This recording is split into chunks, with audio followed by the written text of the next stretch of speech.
You're listening to a CanadianMovieCrew.com production. The Langoliers is the story of a group of airline passengers who go through a time rift. Or is it? Sometimes the world looks perfect, nothing to rearrange. Sometimes you just get a feeling like you need some kind of change. Welcome back to the Or Is It Movie podcast, where we try to find the real story behind the story. I'm Sean Taylor. I'm Tex. And I mean Mark. Don't know why I had a pause there. My mouth didn't want to work. Sorry about that. Don't remember my name. I we go forgot through? what my name is? Did we go through a time rift where, like, before you created Sean Taylor? Is that... Yeah, I went through a half-second time rift there. And now everyone's gone. Oh, no. So this week we're taking a look at the Langoliers from 1995. We can welcome to the show Tom Morse and Bronson Pinchot. Kind of about time? Kind of, but not really, because he's not in a lot of movies anyway. That's true. Well, actually, he's in a lot of and movies. And this really wasn't a movie. This was a made-for-TV movie that was done in, like, 4 different segments, so... Yeah. It, I did check. It did have a theatrical release. It toured. Really? With some Stephen King, some bad Stephen King movies like Maximum Overdrive. Like all of them? Not all of them, but like 3 or 4 of them. No, that's pretty much all of them. Oh my god, this is like... bad Stephen King movies, that's pretty much all of them. Yeah. So they do like an all-night Stephen King-a-thon. Oh, so this movie and one other, because this is fucking long. This is Lord of the Rings long. Yeah. Oh, well, God, but yes. Way more painful. One of them was It, which is 4 hours in upon itself. Is it really? Yeah. Oh my god, I don't remember that. Yeah. Yeah. Previous experience with this one, Mark? I may have caught snippets of this on cable television back in the day, and just walked on by. Hey, it's Balky! Oh, it's not Balky. Never mind. Yes, obviously Bronson Pinchot, famous from Perfect Strangers. Oh, yeah. Sure, which I watched a lot as a kid. Yeah, so, I mean, he's one of the biggest names in here, other than the airline pilot himself. Yep. Who is a character actor. I think he was in The Rock, was he not? He was indeed. Oh, yeah, David Morse, yeah, you've seen him before and a lot after, so... Yeah. This is kind of on his way up. He got some fairly beefy TV roles after this, too. Mostly playing bad guys. He makes a really good bad guy. Yeah, he does. This movie not starring anybody else that made any kind of significant splash. Oh, I looked up one of the actresses, the one who's the young punk girl. I think that's what she's supposed to be, anyway. Sure. Not the kid, but the other girl, whatever, right? She's the rebellious teenager. The teenager, yeah. She did like this, 2 other movies, and now teaches acting. Oh, really?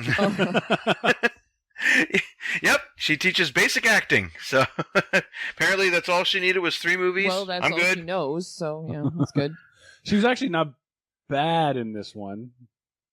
I guess if I was getting started, I'd maybe go to her class, I guess. But yeah, if you've never acted before. Yeah, exactly. Well, Tex, have you seen this before? I had, unfortunately. So I've never actually seen this all the way through before. I don't know that I've seen it all the way through. I think I did, because this is one of the very few stories of Stephen King that I fucking loved. Really? I loved this story. The story, at the time, I mean, I haven't read it in a really long time, so maybe with my changes in my taste, maybe it's not as good anymore, but when I first read it, I thought it was awesome. The way it was written and everything, and trying to figure everything out, that was awesome. And when I found out that this was going to be a movie, I was like, oh, cool, I wonder how it translates. And I don't remember if I actually finished watching it, because I was like, wow, this is it, huh? Okay. So, yeah, as soon as I saw how they portrayed the Langoliers in the movie, I was like, okay then. So yeah. It's Stephen King. I mean, a lot of times when I watch a Stephen King movie and the end comes, I'm like, Oh. Okay. Well, what do you think they're getting wrong? Is it like, do they need Stephen King right behind the helm to get his stories right? Well, he the only one he directed was Maximum Overdrive. Oh. I retract my question. There you go. Yeah, see, some of his stories are just fucking ridiculous, period. And it just, maybe it takes it to actually be put onto the big screen that you see how ridiculous it is. But some of the stories are actually kind of interesting. Like Langoliers as a story was interesting. I'll take your word for that one. Well, they hired Jerry for one thing. That was a mistake. Oh, well, yeah, but I think at that point, that was when Jerry was still kind of popular, because there's really not a lot more that could have been done with this. The poo balls with teeth. I'm sorry. Poo balls with teeth. Hang on. Before we get too far into I know, I'm sorry. I couldn't help it once Tex sorry. mentioned what the Langoliers look like. All right, our story begins in an airport where we meet most of our cast. Dinah wakes up to discover her Aunt Vicky has had enough of her bullshit and vanished, along with nearly every other person on the plane. Among the people that are on the plane are a blind girl named Dinah, who's also psychic, of course, Nick, a badass possibly spy, Craig Toomey, a whiny banker, Laurel, a teacher, Captain Engel, a pilot, Bethany, rebellious teenager, Bob, the mystery writer and drunkard, Albert, a teenager with glasses, and Don, the mechanic. Bob tries to unravel the mystery of everyone's disappearance, and they eventually decide to land at the closest airport, which is Maine, of course, because if it's Stephen King's story, it happens in Maine. Yeah. Any doodles, Craig has a little breakdown, apparently sees people with melting non-faces, and ripping evidently calms him. Bob reminds everyone he's a mystery writer in case they forgot, and rattles on about possible scenarios. The characters whine about their various lives, and Engel lands at the airport after the movie makes various attempts to be scary and suspenseful. Turns out the airport is completely empty and the air smells funny. Everyone tries to figure out what's happening. Craig has a breakdown, and Dinah hears Rice Krispies popping, which is evidently terrifying. You'll never look at breakfast the same way again. Anywho, Craig takes Bethany hostage. Albert saves her life and gets shot, but the bullet just bounces off of him. Bob gives a long-winded diatribe that eventually gets to the heart of it, that they've somehow jumped into the past. Their only recourse is to fly back through the rift. Craig escapes his bonds, stabs Dinah, and then kills Don. Al kicks his ass but doesn't kill him, and Dinah manages to telepathically talk to Craig. She convinces him that the bankers are waiting for him and uses him as bait and comic relief as he gets killed or eaten or whatever by the Langoliers. Anywho, everyone is flying toward the big time rift when Bob realizes that everyone needs to be asleep in order to go through the rift. Someone has to be alive to do that, therefore someone has to sacrifice themselves. Nick volunteers, everyone goes Betty bye, and when they wake up, it looks like no one's alive down there. Evidently, they just arrived a little too early and the president had been stuck in a traffic jam. It arrives with a trippy light show and everyone rejoices and skips off. The scene freeze frames like it's a cheesy 80s sitcom and roll credits. Yeah, why is there a freeze frame at the end of this movie? That was so weird. It seems so out of place. I would say a lot of this movie is why this movie. Well, that's true. That's very true. Like, why did they need to make it like 4 different segments? Like, why did they turn this into this long of a movie? They could have made it 2 hours, half-hour segments each, or, you know, if you're going to do the 4 things, or 2 one-hour segments. Done. There. Yeah. Because there is so much looking. Yeah, there's a whole scene where we watch the step-by-step refueling of the plane, and I'm like, we don't need this. Like, okay, they took out the hose. Oh, they drove the hose out to the thing. Okay, well, they hooked the hose up. Oh, they got the stairs. That's nice. They got the hose up to the thing, and they're plugging it in. They're turning it. They're tightening it. Oh, that's good. Okay, they yelled down. They're turning it on, and now it's pumping, and now he's holding it. Now he's watching the thing. He's watching the gauge go up. I'm like, why are we watching this? Oh, I skipped so much through this movie. It wasn't even funny. Even at 1.5, when I saw how long it was, I was like, and that's happening. Skip. Oh, look, that's still happening. And it's still happening. And it's still happening. And it's still happening. And I've skipped like 4 different times by this point. Yeah, the classic no one will be seated during the stunning refueling scene. Yeah, or the exactly. staring out into the fucking airport. Like, they stare out onto the tarmac like half of this fucking movie. And I love how the sky goes from dark to light again. And she's like, oh, it's the next day already, blah, blah, blah. And I was like, so what happened to night? Because it takes forever for it to get late in the evening, I guess. And then suddenly it's daytime. I'm like, what, where's night? Was night not in the budget? Well, let's go to the crux of this thing. So, these people are flying. Yeah. They fly through a time rift. Mm-hmm. And because they're asleep, they get left behind. Yes. So they're technically in the near past? No, they're in the past. They're in the past. Yes.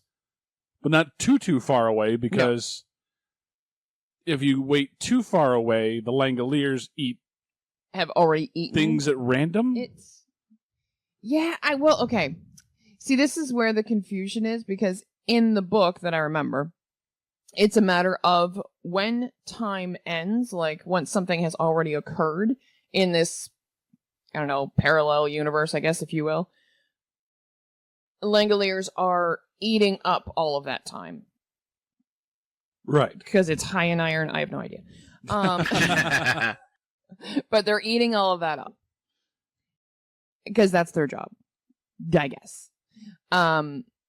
So what they've done is they've gone into this time rift. And yeah, I guess you could actually, now that I think about it, I guess you could call it the near past, because the Langoliers are coming. Yeah. But they haven't gotten there yet. Yeah. But yeah, they eat like everything in existence. Like the way that they did it in the movie is ridiculous, because that's not the way that it's done in the book. Like the way that it's done in the book is it's like a line that gets eaten as they go. Right. Like they devour everything in that second and move on, kind of thing. That kind of makes more sense. The idea of the horizon, if you will, just gets shorter and shorter because time is catching up to you, or something like that. Right. But at the same time, it doesn't really get shorter because time keeps going. So they just keep devouring each second and whatever. Yeah. But that's already happened, though. That's the thing. Like there's a gap in that. Yes. There's a little bit of time in time that they slip into.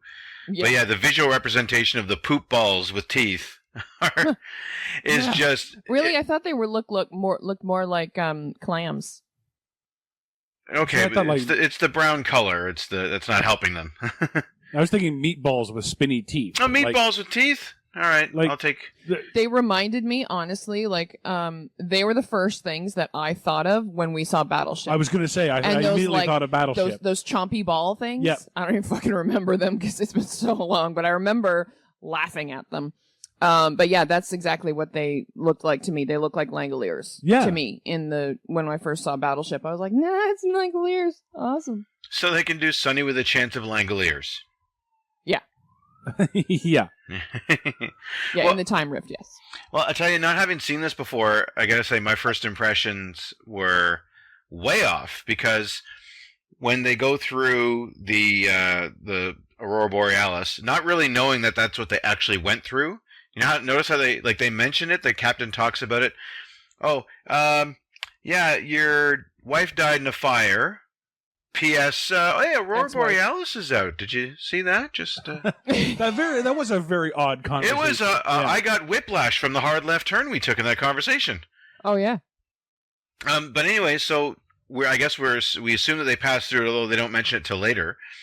So everybody wakes up, and then everyone else's possessions are left on their seats, right?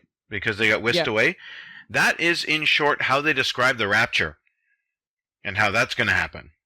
Well, see, and that confused me too, because so the dental work stays, the pocket watches stay, well, their possessions stay, but their clothes go with them?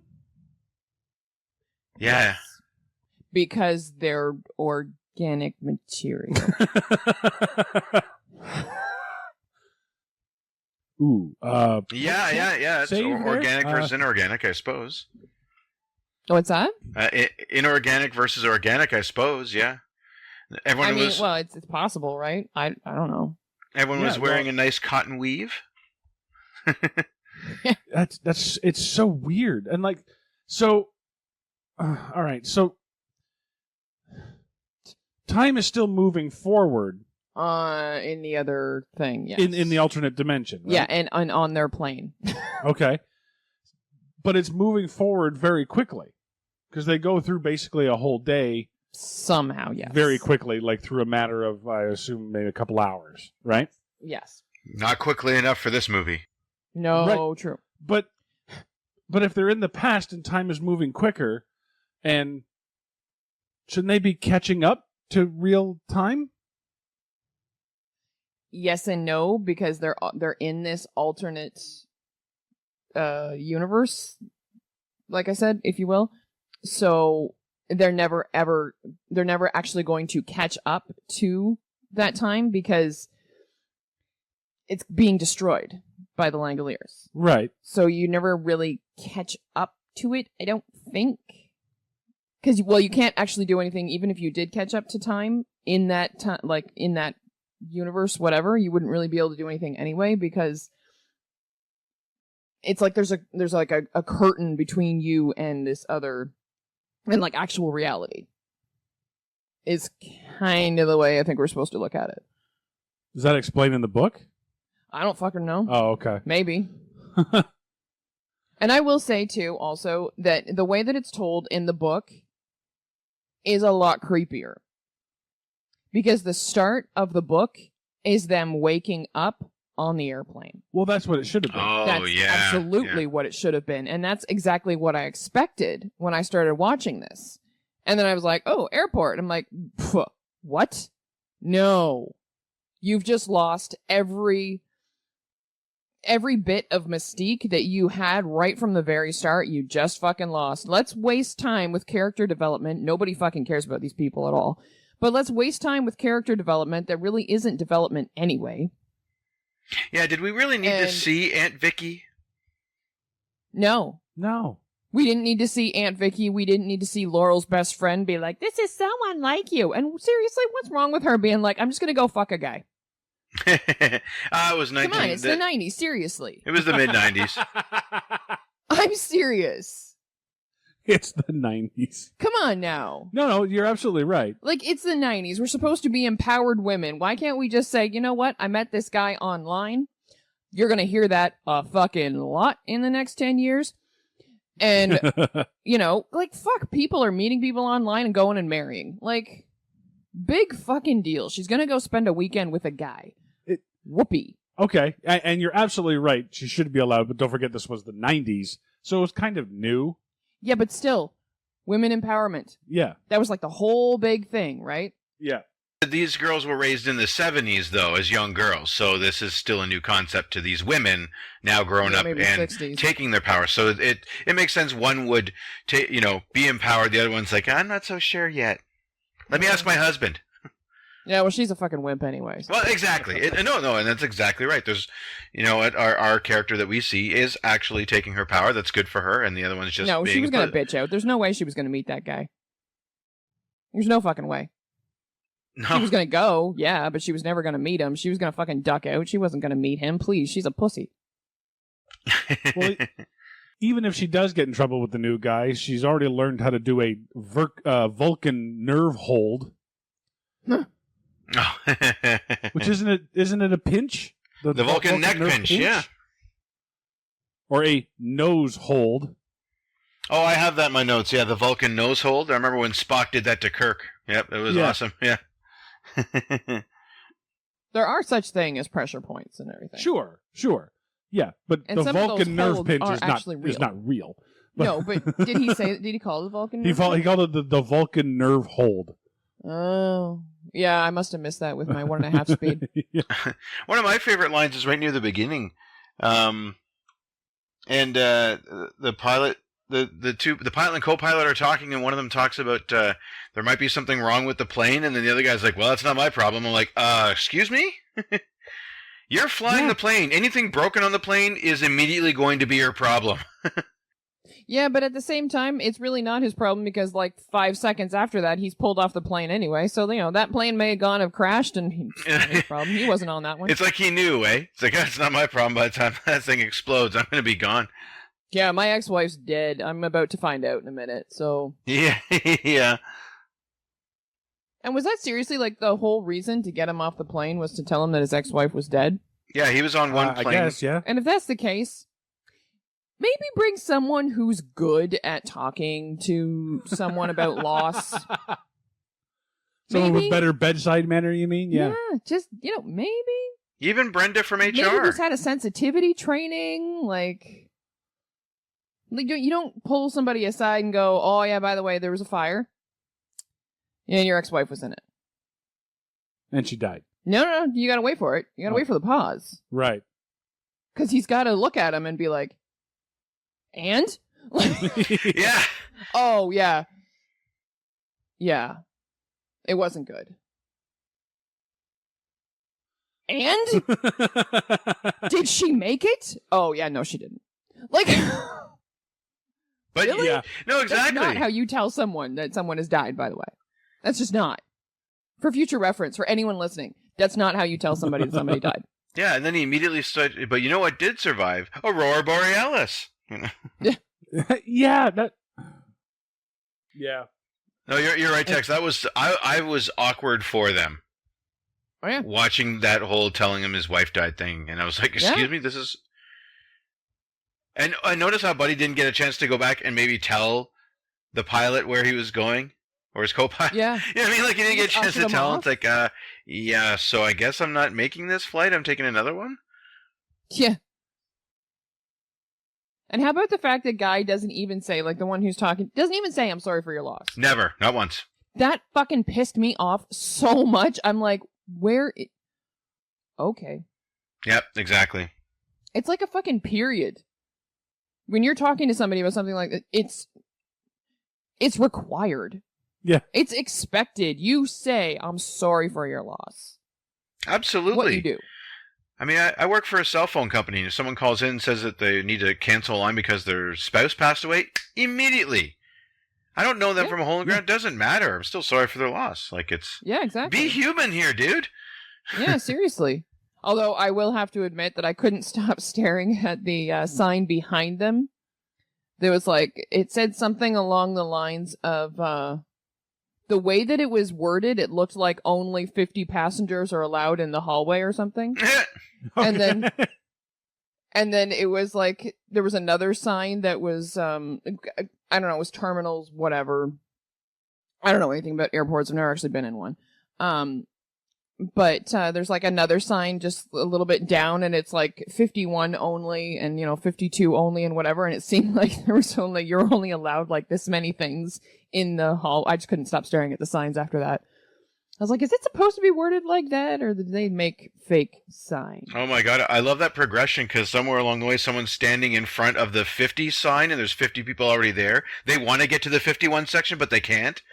Yeah. Because there's only 50 people allowed here between them and the 51 section. Oh, that's funny. The cockpit door, when they go to bang on it, doesn't it look like the door off the side of a Winnebago? Yeah. That looks like a flimsy-ass door. Oh, absolutely. Yeah. And, I mean, this is pre-9/11, right? So they just... Sure. And Buddy just, he just pushes hard, and that's it. He gets through. Well, he's a spy. Yeah. So he knows the right way to push a door open. Curse you and your Vulcan strength. The pilot, who is constantly opening and closing that same door, because he works for an airline, doesn't know how to open the door, but the spy, he sure does. Well, no, I think they still had the lock Or from the the inside for assassin, the or pilot's whatever the hell he safety. What's that? I said I think they still had the lock for the pilot's safety on the pilot's side of the door, right? So that's why they had trouble getting it open. Like, they could have cut it open with a Swiss Army knife. Like, that's how thin this thing looked. Oh, by the way, that nose hold that he puts on, in the 80s, we called that the cocaine crusher. There you go. Yeah. There's two characters that really annoyed me in this. Well, two of the characters that annoyed me the most in this movie were the little girl psychic. Oh, our Daredevil Green Jean Grey? Yeah, why is she psychic? How? Because it's Stephen King. Well, I know it's Stephen King, but That's your answer. is it because she's blind? I don't get it. It's just like, here's a thing that just exists now in this world. Like, she even says right off the top, she goes, "Oh, you're a teacher, aren't you?" And she's like, "Yeah, how'd you know?" It's like, "Oh, you have a teacher voice." The fuck is a teacher voice? Yeah, that I don't know because I've had lots of teachers and With various voices? but I wouldn't say that all of them have that "it's gonna be okay" tone in the voice. Oh, yeah, no. Some of them are just like, "I'm fucking here for the paycheck. Sit down, shut up, listen." Like, my grade 10 French teacher had anything but a teacher voice, if there is such a thing. Yeah. It was, okay, and look at the board. Oh, what? So your French teacher was Arnold Schwarzenegger? He could speak 7 languages, just apparently all at once. Ce n'est pas un tumor.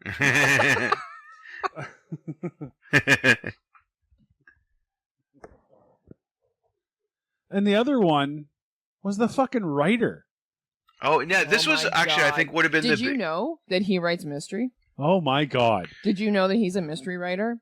Oh, yeah, and he's the only one with all the answers. He's got 40 books that have been published? Yeah. Dear boy. Oh, yeah. I deduce, dear boy. Why is deduction? Look, he says being able to deduce things is important to being a mystery writer. Why? No, actually, it fucking isn't because you're creating your own goddamn mystery. You're writing the mystery. You don't need to deduce anything. What do you just fucking come up with mysteries in your head and deduce and just write as you go? No. Mystery writers, if anything, begin with the end and work backwards. Why are you? What deduction is the power of a mystery writer? Why? That doesn't make a lick of sense. So what? We broke Sean. Exactly. There should have been another character that's like, but aha, I am a mystery reader and therefore have more powers of deduction than you, sir. So please step aside. Yeah. Exactly. That's the thing. Like, if you're a mystery reader, then yeah, you're gonna get really good at deducing different things. But you don't need to deduce when you're fucking writing the mystery. Yeah. If you want the butler to have done it, you do. Ta-da! Mystery solved. Ta-da! Ta-da! He did it. Now I'm going to explain how. Yeah. Oh, yeah. I was like the hubris, right? Just, this is the only guy that has any answer whatsoever, right? Is this mystery writer. Oh, yeah. Yeah, because nobody else can think for themselves. Yeah. Although that's clear enough. Puts a pilot, also someone who I'm pretty sure is in Her Majesty's Secret Service, possibly. Yeah. I think the British guy is supposed to be sort of MI6. I don't know. Oh, yeah. Maybe MI2.5. I'm not sure. Yeah, but we get a scene at the beginning with him, I guess, getting his mission statement or his mission. Yeah, he's getting who he needs to assassinate. So you set up this thing that he's there to assassinate someone, but then at the end he decides, nah. Yeah. I was hoping it was Bronson Pinchot.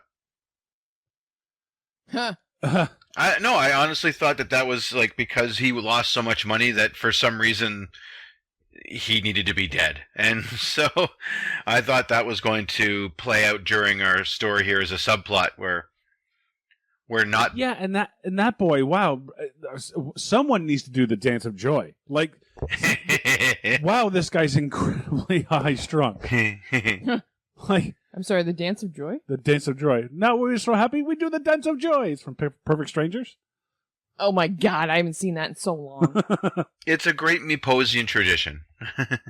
Meposian, exactly. For Mepos, yeah.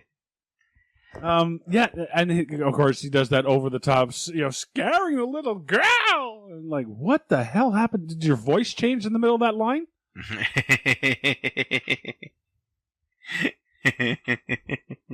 And so, okay, so he's going to Boston. He's going to be in a meeting at 9 o'clock. I don't know if you caught that, Tex. No. No, he's going to be in a meeting? 9 o'clock in Boston, 9 o'clock. So, wait, sharp. okay, so he's going to be in a meeting, and Bob's a mystery writer? Yeah. Oh, Yeah. Now it makes sense. Yeah. So, okay. And he purposefully lost millions of dollars for this company in order to get fired. Why is he going to the meeting? To sign his exit papers, I guess. I guess, are we to assume that this is the meeting where he's going to get fired?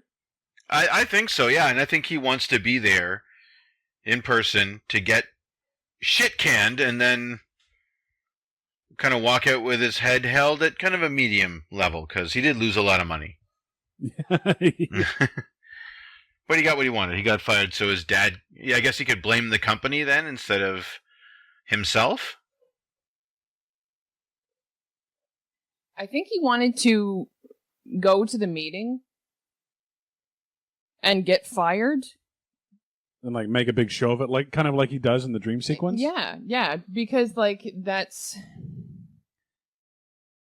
I don't know. It's really friggin' difficult to figure out what's going on with this particular guy because he's so fucking nuts.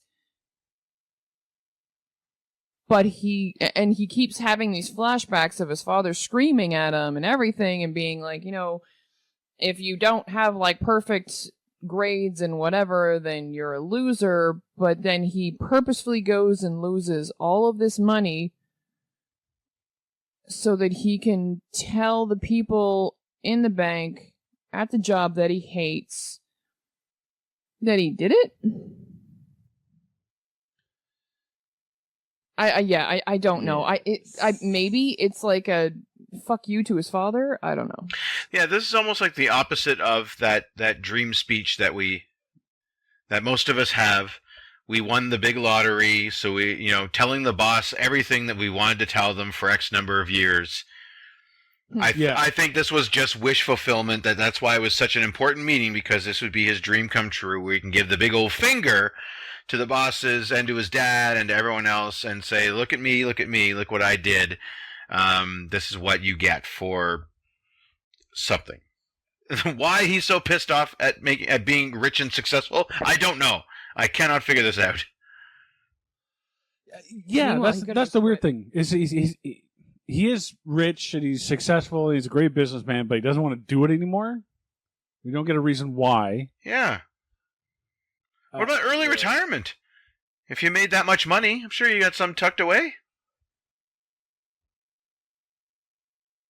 Yeah, and so like after they go through the time rift and the mystery writer is going through and he creates this sort of theory about why this is happening to him, and he tells his theory, and then he immediately says, "Right, but that doesn't make any sense at all." I'm like, of course it doesn't make any sense at all. It's batshit insane. Yeah. What's actually happening to them is still batshit insane. Yeah. And why? Okay, so why don't matches work? Because apparently time once it's been used gets stale. Gets stale. That's honestly.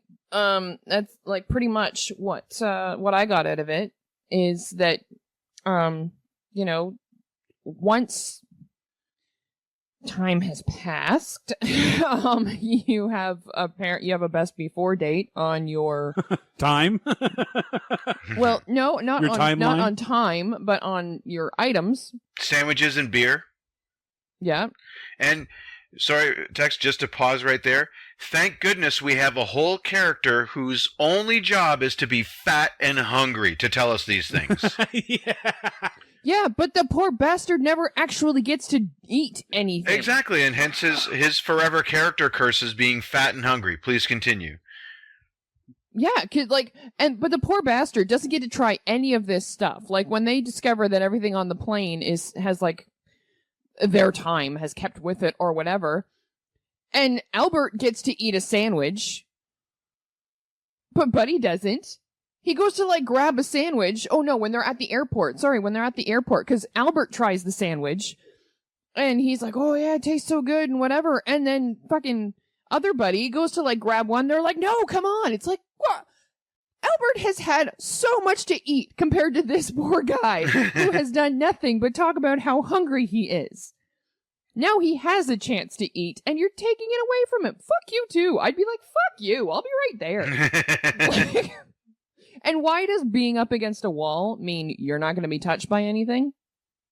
How do you know you're not standing right beside somebody leaning against the wall currently? Or right inside somebody. Exactly. I was just going to say, or standing right in the exact spot where they're standing. Yep. There is no safe place for these people to be. Your legs could be inside someone's luggage right now. Yeah, exactly. Okay. Well, that brings up a whole other question. Is they fly backwards through the time rift, right? Yep. And apparently, and they figure out before they go through it that they have to be asleep. Okay. Well, that one makes sense because they in order for them to go through, the only way they went through was because they were asleep. So yeah, it makes sense that they have to be asleep again to go back through it. Okay. But then why they have to be asleep, I don't know. But then why? But they go back through the time rift. Why haven't they immediately caught up? Like, why isn't everyone else on the plane? Yep. Well, no one would be on the plane because they've already died or whatever, been taken, whatever. But why nothing is there? I have no idea. You're right, Sean. The scene should have gone that everyone, yes, had to be asleep, but they also had to be back in their original seats. And then as soon as they pass through the rift, co-pilot shows up, everyone else shows up, and everyone lands safely and then does their 80s leap in the air for joy and pause. Yeah. Yeah. Well, see, the problem with that, though, too, is that Engel was not in the pilot seat. No, he would have to have moved over. No, he would have to be back in his original seat. Yeah, he was a passenger. He was a passenger. Oh yeah, sorry. No, he'd have to set the autopilot to go through, and then get back into his seat. Apparently, autopilot doesn't exist. What's that? Apparently, autopilot doesn't exist. That's clearly what they're saying because that's what they could have done in the first place. Like, I remember actually reading the book, going, turn on the autopilot. Because there's a whole big, like, love story between Teacher and MI6 guy that's actually told much better in the book. And, you know, they have this, like, whole thing where he's, like, he decides he's going to sacrifice himself, whatever, blah, blah, blah. But I was going, turn on the autopilot. Everybody goes to sleep. Turn on the autopilot. Plane flies through. You wake up. Yeah, you don't need to make the big sacrifice. Yeah. But no, apparently autopilot doesn't work for whatever reason. The plane works and everything else, but autopilot's no. Well, I think the other thing too is he had to be able to reach over and re-engage the oxygen so that way they don't die in their sleep. But he can't. He just went through a time rift. He disappears. He can't flip a switch. Well, no, he does it just before. Otherwise, they'd wake up as they're going through the time rift and die all over again. Well, the way I saw it was that he had to wait basically to the last second to re-engage the oxygen, so that way when they got to the other side. But that's the thing, though. They should wake up right away. They should still be in the plane. In which case, there's no one left to fly the plane because their pilot died on the way back through the rift. Yeah, I don't know. Yeah. This movie, it is so weird to have this idea of a small rip in time.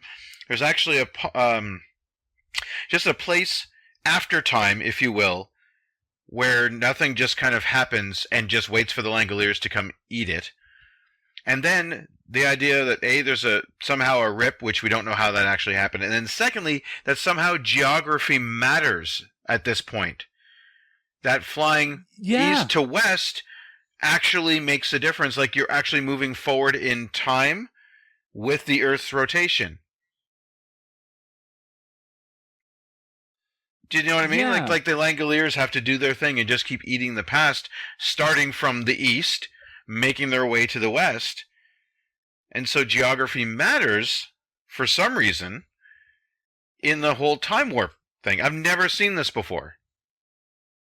Right, but the Langoliers are already in Maine, right? Yeah, they're in Maine, and then I guess no, yeah, because you're flying ahead because you're going back across the time zone. Okay, no, that makes sense. Yeah, because they went from L.A. to Boston, or Maine, excuse me. It's a Stephen King movie. But then the way out is to fly back west. So geography actually matters in a time warp movie. It's not like you didn't see Doc telling Marty to drive 88 miles an hour to California. Yeah, yeah, or north, or north, or whatever. Yeah, exactly. Yeah. I've never seen. You must always drive north if you want to travel through time. Yeah. Oh my God! Well, that's because he wasn't a mystery writer. He wouldn't have. Well, that's true. Would have been able to deduce that. That's true. My boy, my dear boy. Well, it's a good thing this movie didn't take place on a boat, eh? Yeah. The weird thing, and like a lot of the stuff in this movie that I've written down, it's just the weird lines that they have. Like, the one guy. They're talking about when they're flying above the clouds, and before they go to land in Maine in the first time, right? And so the one guy says, "I don't trust what's below the clouds." Yet a second and a half, like 5 seconds ago, he was like, "Is there any way to sort of, fly the plane below the clouds to take a peek?" No, you know what I think is the best part about all this? Originally, they're like, look outside, this is what you should see is the lights and whatever, and I don't see anything. There's no lights, I don't see anything go. No, you don't. You see fucking clouds, but you don't actually mention that until like half an hour fucking later. They're like, oh yeah, there's nothing but cloud cover. It's like, wait, when did the clouds show up? Because you were talking about having no signs of civilization before. If you couldn't see anything, you should have just said, I see clouds. Yeah. And that's it. So apparently the cloud cover came out of nowhere? And cloud cover is part of being in the past? I guess? I don't know. Yeah, so again, the past has weather. It's got physicality to it, and geography. Yes. But it doesn't. But they're not. They can't be in the past if there's no one else there. Like this defies every single time travel movie I've ever seen. Okay, every show. You got something going there. The past has time. It has time because it moves more quickly. Right? Yep. It has geography. Yep. There's a physical places they walk. Weather. Yeah. It has air. Yep. They can still breathe. But it doesn't have taste or physics. No. Right? Yeah. You can't strike a match. You can't light the fuel. Right. You can't light the fuel. Now, why? You can't shoot someone. Oh, you can't shoot. Okay, then why did he fall over? Because he thought that he'd been shot. I don't know. And if you can't shoot someone, how can you stab someone? Thank you. That blew my... Because somebody actually died from a stabbing.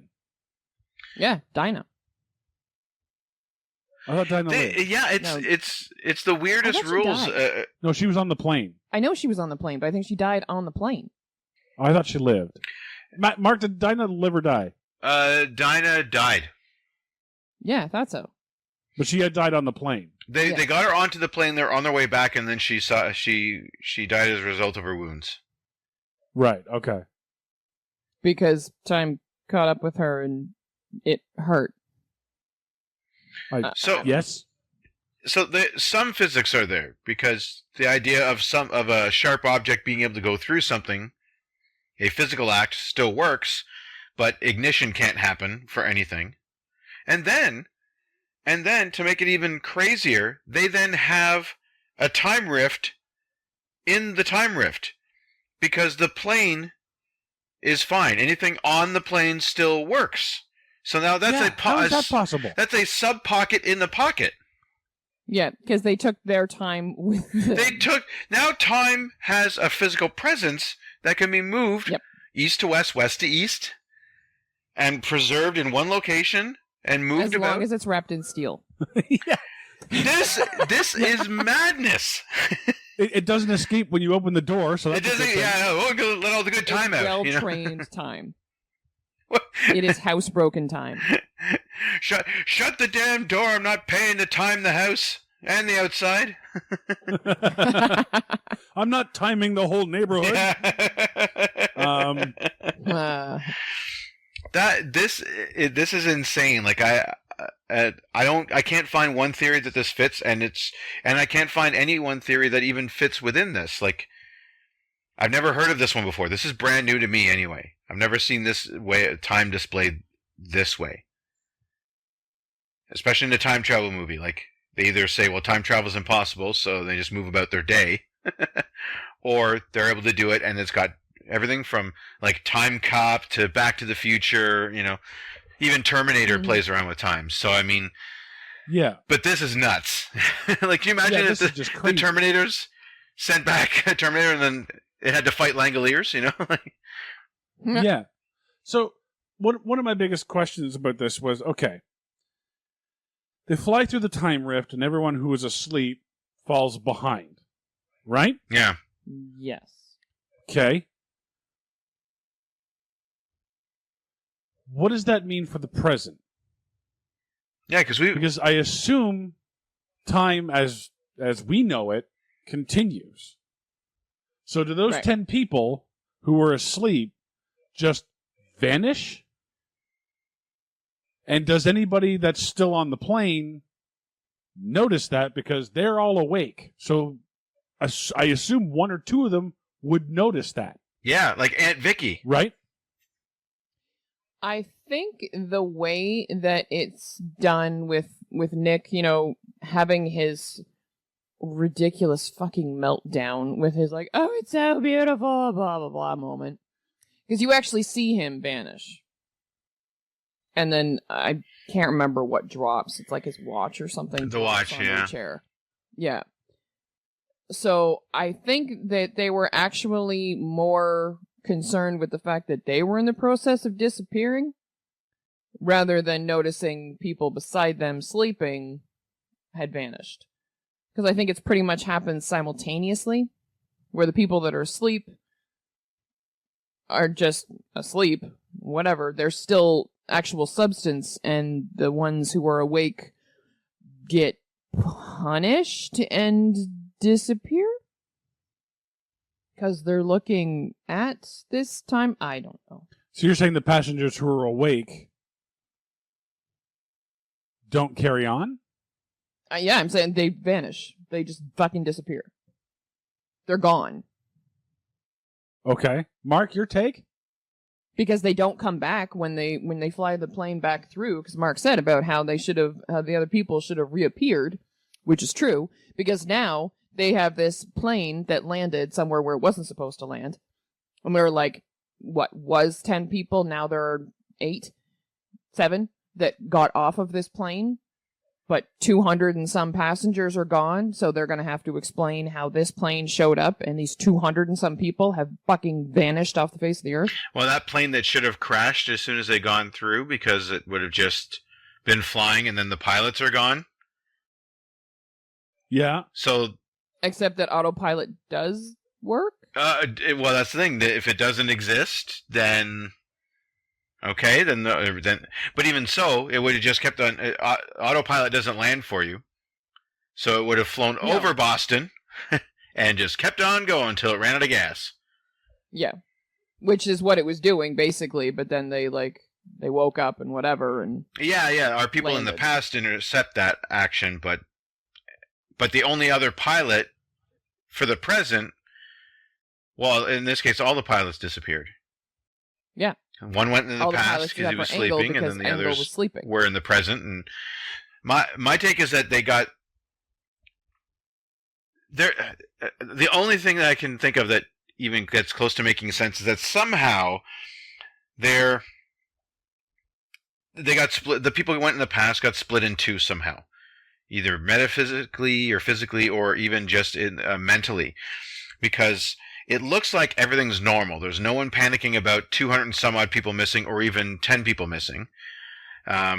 So their present analogs, if you will, landed in Boston, got off the plane, and then their past selves caught up with themselves. How they decide to meet at the wall, I can't even begin to explain. I can't. But they're not sorry, in Boston. I'm not a mystery writer. I can't deduce that. Sorry. But they're not in Boston. They don't land in Boston. That's the problem. Yeah, if that's the case, then their separate psyches will never again meet. Yeah. Because one's in Boston and one's in... No. So now you have 10 brain-dead people. Yeah. They're still asleep on a plane. I mean, they weren't that brilliant in the first place. No, but I mean physically, actually brain-dead. Because now their psyches are in Los Angeles? Wherever, yep. See, I look at it as this is just did they go back to LAX? Is that right? Sure. When they go back through the rip? Yeah, they go back Let's through go the with rip that. and then they and then they land. They don't turn around and fly back to Boston. Oh, shit. Right. Okay. So that, sorry about that. But that just kills that theory. See, I thought it was like literally they're flying through and then 10 people vanish. Just vanish. And their wigs or watches or dental work are left behind on that plane. But then it's the sort of mirror opposite on the alternate thing, right? Where everyone else vanishes and all their shit gets left behind. So then you would have a plane of about, 150 people missing 10, 12 people going, whoa, what the fuck happened to these people?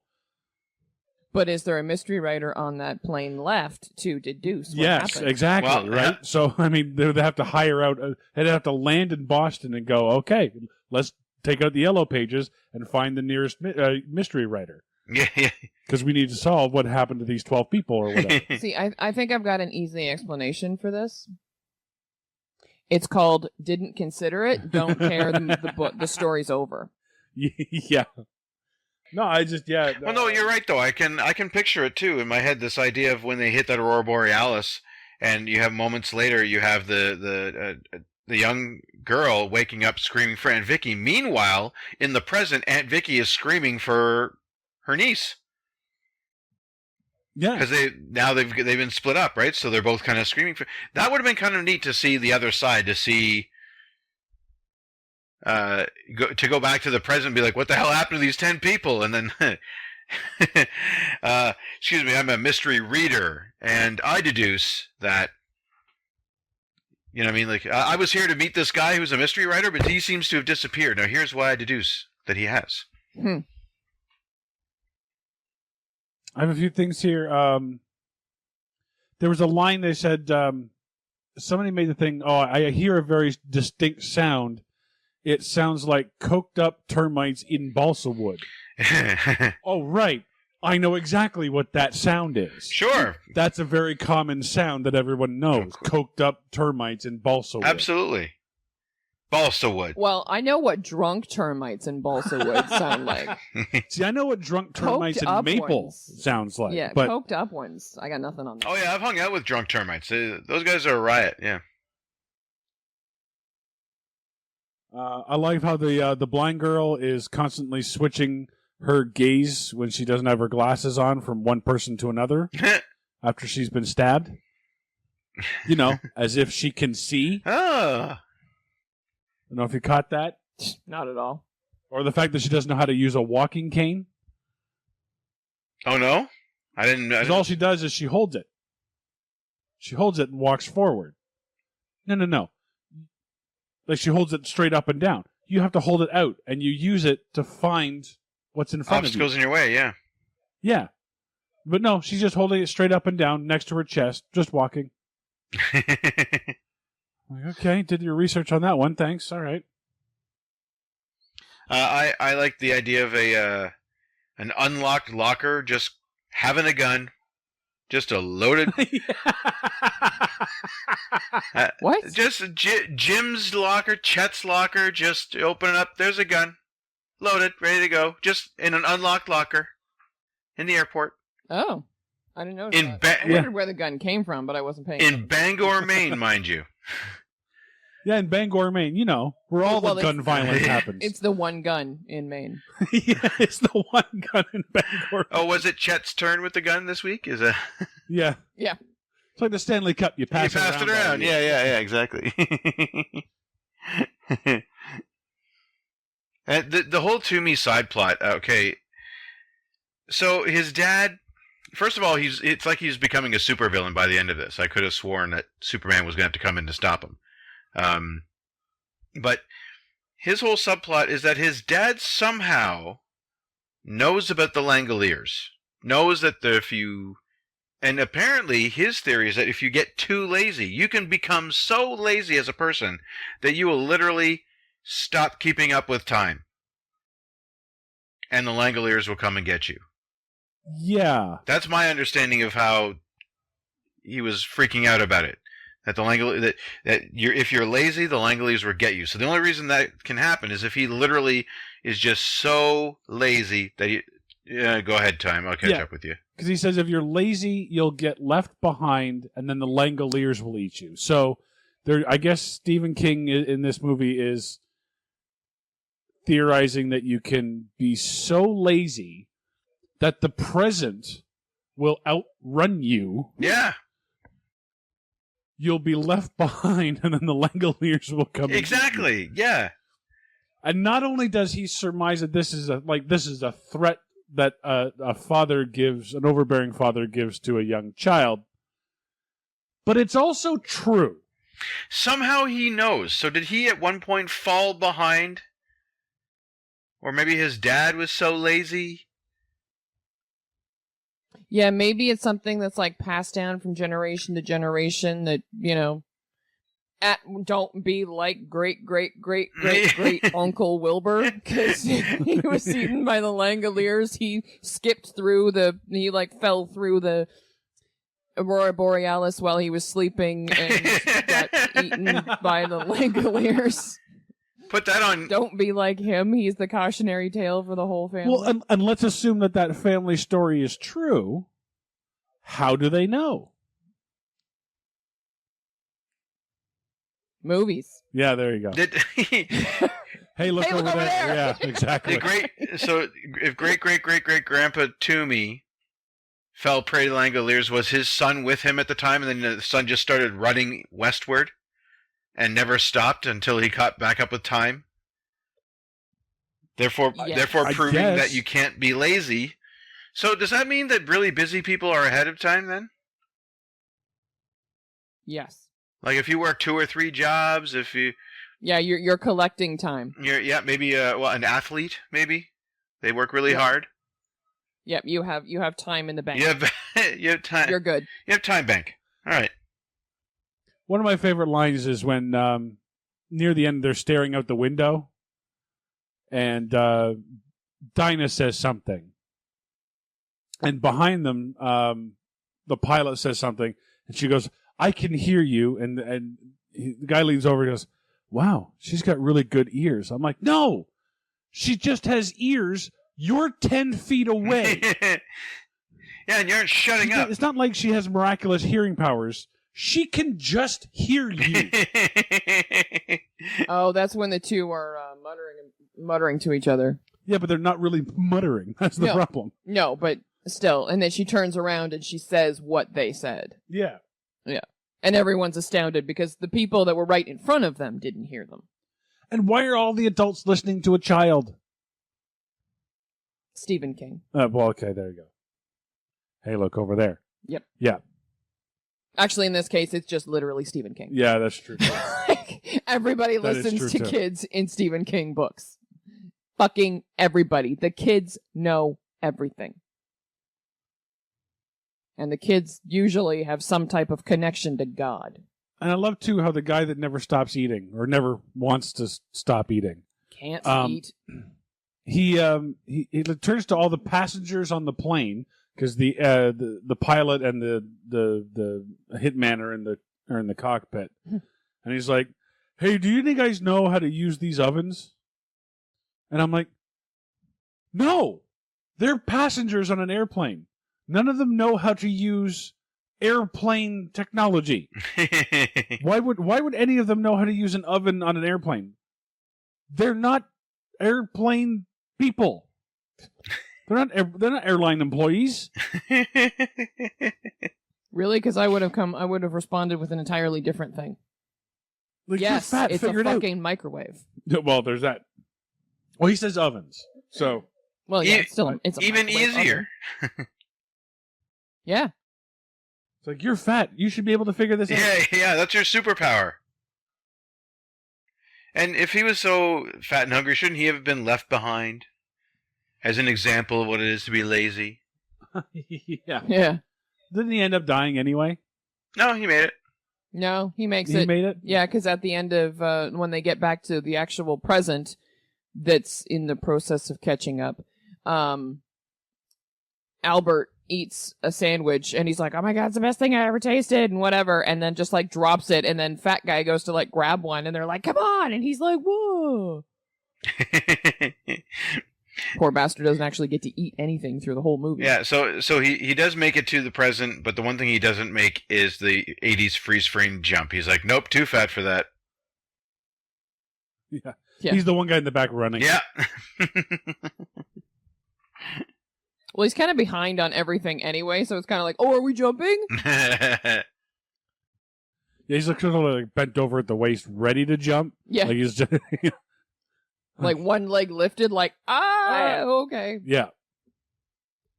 Yeah, the punk girl is a former drug addict. So she's going to Boston to live with her aunt,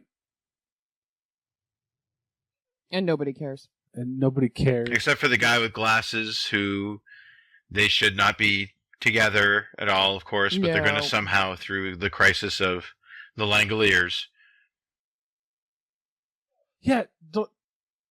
So they obviously remember what happened, right? Yeah. Yes. So do you think they ever talk about it? Do you think maybe that they're the ones that this movie was like, do you think, how do I put this? Do you think in their universe future, do they become, like, does the mystery writer then write about the Langoliers and that becomes a movie? No. Yes, I think so. I think absolutely. I'll take a no, and I'll take the yes. Good. Because I'm in 2 dimensions. That's so right. Yeah, yeah. I had to jump through a light, to travel through time. But I had a quick nap, so I did it. So Yeah, I jumped. I froze framed, and then I fell asleep. And then when I woke up, I was in an alternate dimension. I gotta imagine they probably didn't sleep that well that night. Yeah, would you ever sleep again? I don't know. At least not in a moving car. I don't You know, what I mean? man. At that point, wouldn't you want to sleep all the fucking time? Why is that? Well, because if you're alive, you're just gonna die. You're gonna see the light's gonna come, and you're dead, or taken, or whatever. Oh, At least true. if you're alive, you have a chance of coming back. Yeah, good point. Or like if you're asleep, then you have a chance of coming back. That would suck, though. You wake up, you like go to breakfast, and they're like, fuck, not again. No taste. All right. The worst Groundhog Day ever. Get in the car, drive west. Hopefully the car's sheltered from the time loop. This has been one of the most mentally draining movies we've ever covered. Yeah. So I only have one thing on this, and that's much of the story was derived from Stephen King's own fear of flying. King often writes true life experiences into his novels. And I added, like the time vehicles came to life and threatened humanity because of a passing meteor. When that really happened. To Stephen King. Yep. So, as always on this show, we try to find the real story behind the story, Mark. Well, I seem to be really focused on Bronson Pinchot, apparently, for this one, because my 2 have to do with him. Or is it the story of one man trying to erase his past by attempting to get to it? Huh. Actually, that could apply to a couple of people, because you have the MI6 guy that doesn't like what he's done in the past. You got the guy who would probably like to have made a phone call to his wife to get out of the burning house before it burnt. Okay. And Bronson Pinchot, of course, we talked about that. Speaking of which, my other, or is it Bronson Pinchot being kidnapped to make this movie while he was on his way to an audition for another better movie? And that's why he had to get to Boston by 9 o'clock in the morning. There you go. Tex? I have it, or is it proof that Hollywood secretly hates Stephen King and lives for embarrassing him?